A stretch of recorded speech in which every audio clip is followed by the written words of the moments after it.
আজকে কি? আজকে 25শে ডিসেম্বর, যিশু বাবার জন্মদিন বুবু। আজকে হলো মেরি ক্রিসমাস বুবু। হ্যাঁ হ্যাঁ হ্যাঁ, মেরি ক্রিসমাস। ইয়েস ইয়েস, সবাই বলছে বুবু হ্যাপি ক্রিসমাস।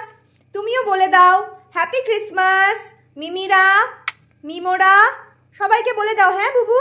আজকে ক্রিসমাস, আজকে যিশু বাবা এসেছিল আমাদের কাছে। আজকে যিশু ঠাকুরের জন্মদিন। না না, কাঁদে না, দাদুন চলে আসবে। আমার বুবুর সান্তা ক্লজ হলো দাদুন। দাদুন নেই তো, তাই বুবুর ঘুমটা ভেঙে গেছে। ও ঘুমাচ্ছিল, এখন বলছে দাদুন কই। ঘুম থেকে উঠে আর দাদুনকে দেখতে পাচ্ছে না। ঠিক আছে, দাদুনকে আমি নিয়ে আসছি। আবরাকাডাবরা, বুবুর দাদুন চলে আয়। চলে আসবে। সবাইকে তুমি হ্যাপি ক্রিসমাস বলে দিয়েছো তো, এইবার দাদুন চলে আসবে। ঠিক আছে ঠিক আছে, মেরি ক্রিসমাস।